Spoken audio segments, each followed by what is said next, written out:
आइए बच्चों, आज हम भिन्नों के बढ़ते व घटते क्रम के बारे में बताएंगे। इसको हम एक चित्र के माध्यम से प्रदर्शित करते हैं। मान लीजिए ये एक बिस्कुट है। ये एक बिस्कुट है, इसका मैं दो बराबर टुकड़ा किया और एक भाग को मैं दे दिया किसी बच्चे को। तो ये इसको हम लिखेंगे दो टुकड़ा है तो 1/2। इसी तरह से वही बिस्कुट को मैं 3 टुकड़े करता हूँ, 3 बराबर टुकड़े करता हूँ और फिर एक भाग को बच्चे को दे देता हूँ। तो यहाँ पर इसको लिखेंगे भिन्न में 1/3। 3 टुकड़ा है इसलिए हर में 3 और अंश में 1। फिर इसी बिस्कुट को मैं 4 टुकड़ा करता हूँ और एक भाग बच्चे को देता हूँ तो 1/4 है। फिर इसी टुकड़े को मैं 5 करता हूँ, 5 बराबर भाग में और एक बच्चे को देता हूँ। तो यहाँ पर भिन्न में लिखेंगे 1/5। देखिए यहाँ पर स्पष्ट है कि ये जो है सबसे बड़ा टुकड़ा है। बच्चे को सबसे ज़्यादा बिस्किट इस टुकड़े में मिलेगा, फिर उससे थोड़ा कम, फिर और कम, फिर सबसे कम। तो यहाँ पर देखने पर स्थिति भिन्न को देखते हैं। 1/2 का टुकड़ा जो है बड़ा है 1/3 से, 1/3 बड़ा है 1/4 से और 1/4 से बड़ा है 1/5। तो यहाँ पर सबसे छोटा टुकड़ा 1/5 है और सबसे बड़ा 1/2। तो 1/2 जो है सबसे बड़े भिन्न है और 1/5 जो है छोटी। अब देखिए यहाँ पर एक और स्थिति देखने पर मिलती है। इसका अंश देखते हैं, इसका अंश को देखते हैं तो सभी का अंश जो है समान है, 1 है। तो देखिए भाई, जिसका अंश समान होता है जिस भिन्न का, उसका हर को देखते हैं तो बड़ी संख्या 5 है। तो 5 है तो ये 1/5 जो है सबसे छोटी भिन्न है और 2 जो है इन सब में सबसे छोटी है। तो 1/2 जो है सबसे बड़ी भिन्न है। तो जब हर जो है समान रहता है तो अंश में जो संख्या छोटी है वो सबसे बड़ी भिन्न और जो संख्या बड़ी है वो सबसे छोटी भिन्न होता है। तो इस तरह से ये बढ़ता क्रम है। इस तरह से आइए एक और बताते हैं घटता क्रम। ये एक बिस्कुट है, इसी को थोड़ा सा और समझाते हैं। अब इसके मैं 5 भाग करता हूँ, 1 2 3 4 और 1 5। और इसका 5 भाग का मैं एक टुकड़ा बच्चे को दे देता हूँ। तो इसको भिन्न में लिखेंगे, 5 टुकड़ा है तो हर में 5 और 1 दिया तो 1/5।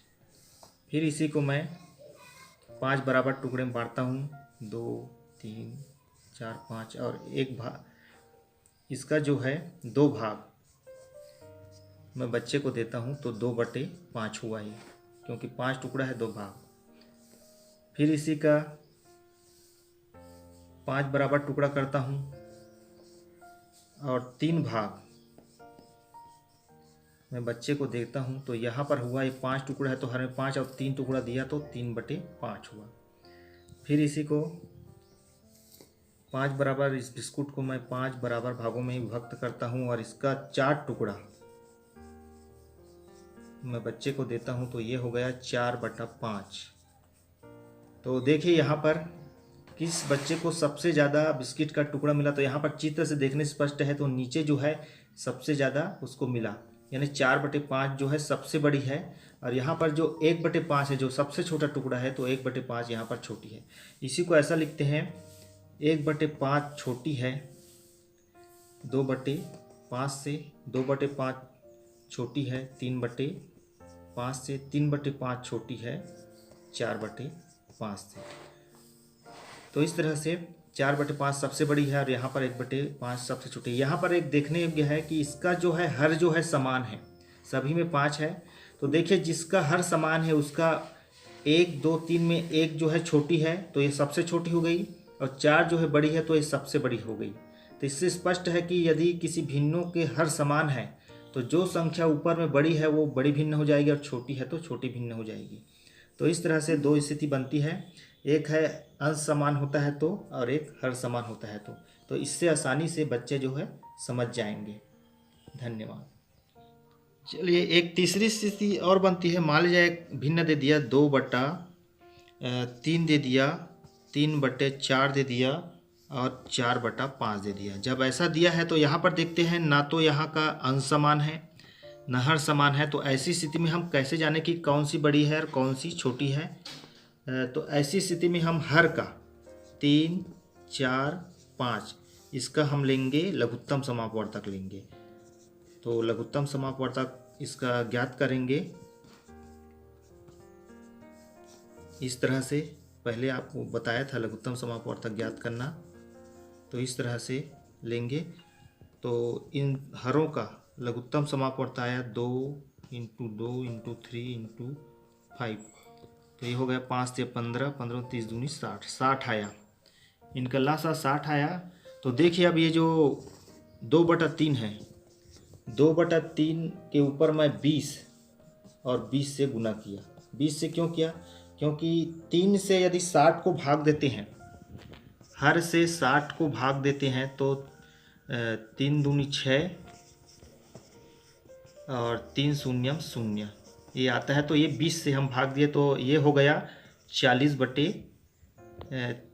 3 दूनी 60। फिर दूसरा है 3/4, इसके अंश व हर में अब देखिए कैसे कौन सा संख्या भाग देना है। तो आपको 60 को लसा को इसके हर से 4 से आपको डिवाइड करना है। तो 4 एक कम 4, 2 बचा और 4 पंचे 20। तो इस तरह से 15 से आपको इसको ऊपर नीचे गुना करना है। तो 15 तिया हो गया 45 और ये होगा 15 तिया 15 चौक 60 हो गया। इसी तरह से 4/5 के ऊपर आपको गुना करना है। किससे करना है? 5 से भाग देना है, 12 पंचे 60। तो यहाँ पर 12 से भाग देना है, 12 से गुना करना है, 12 चौक 48 हो गया और 12 पंचे 60। अब देखते हैं ये भिन्न जो है हमारे पास आएगा 40/60 आ गया, 45/60 आ गया और 48/60 आ गया। तो देखिए यहाँ पर अब देखिए इसका हर समान आ गया जो पहली स्थिति है। तो हर समान है तो जो संख्या ऊपर में बड़ी है वो बड़ी हो जाएगी, छोटी है वो छोटी हो जाएगी। तो यहाँ पर देखिए 40/60 जो है छोटी है, तो 40/60 छोटी है, इससे बड़ी है 45/60 और सबसे बड़ी है 48/60। अब यहाँ पर 40/60 किसका है? 2/3 का है। 45/60 3/4 का है और 48/60 जो है 4/5 का है। तो इस तरह से बढ़ता क्रम 2/3 बड़ा है, उससे बड़ा 3/4 है, उससे बड़ा 4/7। तो ऐसी स्थिति में हम लासा ज्ञात करेंगे। यदि उसका हर और अंश जो है समान नहीं है तो हम उसके हर को समान करेंगे।